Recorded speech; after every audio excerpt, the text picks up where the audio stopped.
silent command is given. The hunt has begun, but the prey is not what it seems.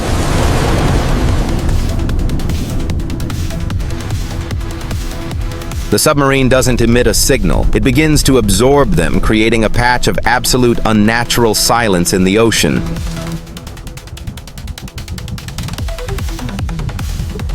On the coast of Ashdod, a digital nervous system, the most advanced of its kind, keeps watch over the silent depths.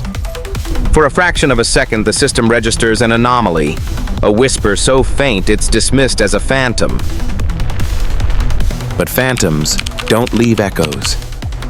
Deep in the water, a predator hears the whisper and knows it has been seen. In the high-tech command center of the Hydra system, confidence is the primary currency. Lieutenant Ilara, a prodigy of her generation, trusts the flawless logic of her creation. To her, the sea is a matrix of data.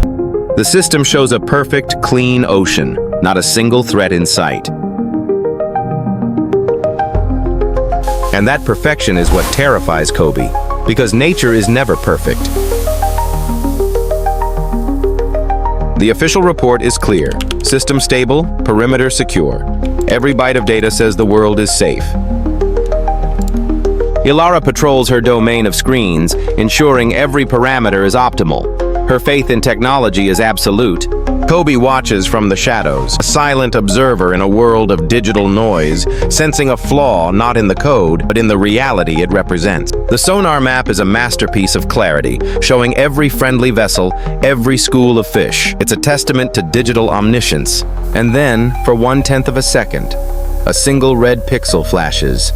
A data error. A ghost in the machine. Ilara stops. A perfect system doesn't have errors. She orders a targeted analysis, determined to find the glitch. The system reports back, no anomaly detected. A simple logical explanation for a fleeting error. But Kobe knows that in this game, there are no simple errors. Run the raw data, he commands, his voice cutting through the digital calm. Miles away, in a cramped steel coffin, the ghost feels the new, more intense scan. They know they've been noticed. The commander of the ghost vessel doesn't panic. He gives a quiet command. It's time to begin the performance. The raw data shows nothing but a faint energy signature below the alarm threshold. Ilara dismisses it as natural phenomena. Kobe disagrees. The signature is too clean. It lacks the chaotic signature of nature. It's the fingerprint of an artificial mind. Inside the Hydra-class submarine, the new, stronger ping is felt. They're rescanning our position, Captain, with more power. As predicted, Rostam replies, his voice calm. The first move on the chessboard has been made. Now it is his turn. Back in the command center, Ilara refuses to accept uncertainty. She boosts the scanner's power, determined to unmask the phantom. A powerful wave of sonar energy erupts from the seabed, a digital floodlight designed to expose any secret. The Gadir is hit with the full force of the pulse. Alarms flash. The vessel shudders. They have been targeted. Rostam doesn't flinch. Amidst the chaos, he gives the command that will change the game. Activate the Spectre. A small device is launched from the submarine, a digital decoy that begins to weave a complex illusion in the water. On the Israeli screens, the faint red dot vanishes, replaced by the gigantic, impossible image of a humpback whale. Ilara knows this is impossible. Analyze the acoustic signature, she commands, refusing to be fooled by such a crude trick. The analysis is instant. Simulated acoustic signature, a sophisticated decoy, a clever move, but a revealing one. Kobe sees the truth. To launch a decoy, he says, his voice sharp, it has to be there to launch it. It just gave away its position. Realization dawns on Ilara. He's right, she declares, her confidence returning. System, filter the decoy, focus on its point of origin. Inside the Gadir, a new alarm screams, red lights flash, compromised. The hunter has become the hunted. The submarine is rocked by a focused energy pulse. The hull holds, but their exact coordinates are now known. Rostam remains a statue of calm. Phase 1 complete, he says, his voice like ice.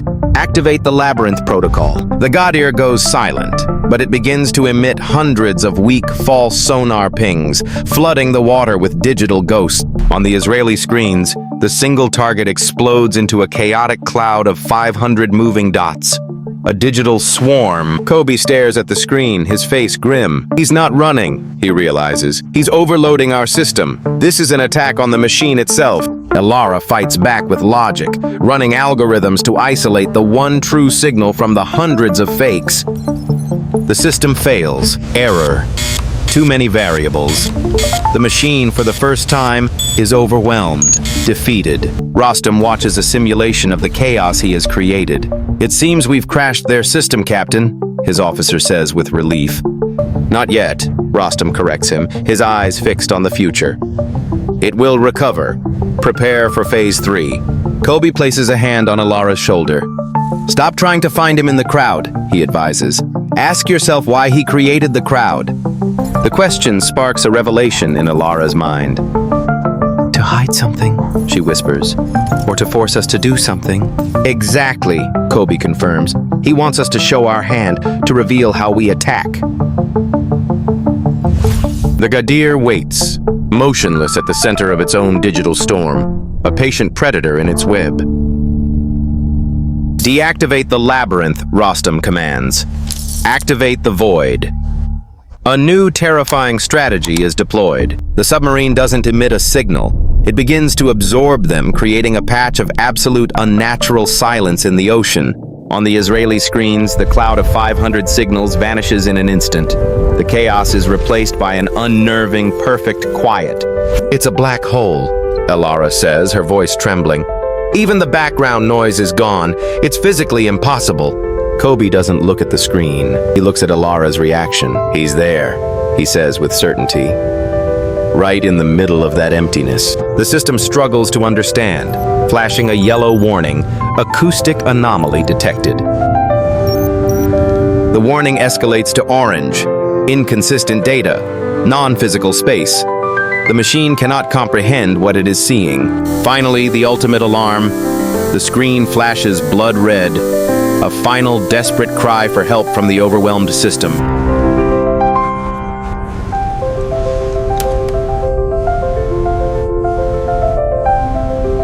"I don't understand," Alara admits, her technological faith shattered.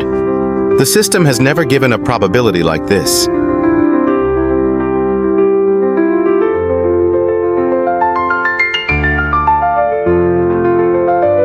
Kobe steps forward, taking command. "I need you to trust me, Alara," he says. "Not my experience. Trust that number." Inside the Gadir, a 30-second countdown appears on Rostam's screen. The final phase of his plan is in motion. "Load a Stingray interceptor," Kobe commands, his voice echoing with authority. The heavy machinery of response begins to move. "But Commander, we have no target."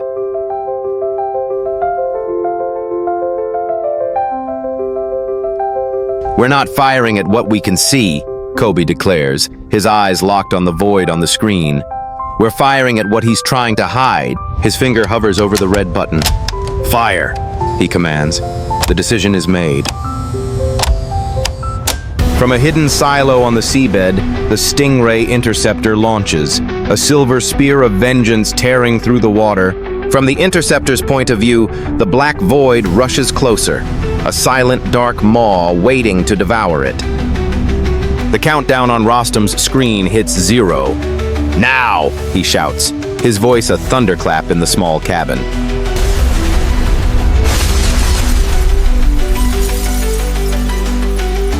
It's not one target, it's a swarm. Dozens of small, squid-like underwater drones erupt outwards in a chaotic defensive cloud. The Stingray's targeting system overloads, spinning uselessly in the water, completely confused by the swarm. The command center is frozen in stunned silence. The main screen now a horrifying bloom of hostile contacts. A swarm incursion. "It was a trap," Alara breathes, her voice a mixture of horror and bitter admiration. "The whole thing was a trap." Far behind the chaos, the true Gadir submarine slips away, melting back into the darkness of the deep ocean. A progress bar on Rostam's screen hits 100%. Data acquisition complete. "We have everything we need," he says into the comms. "Withdraw."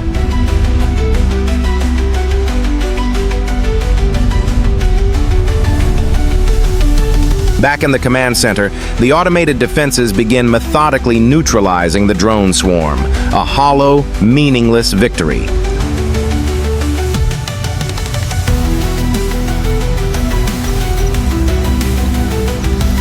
Elara runs the scan.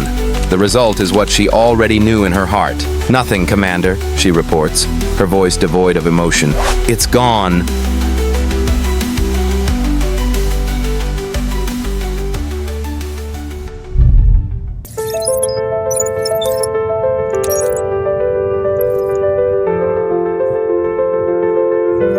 Elara slumps into her chair, the weight of the intellectual defeat crushing her.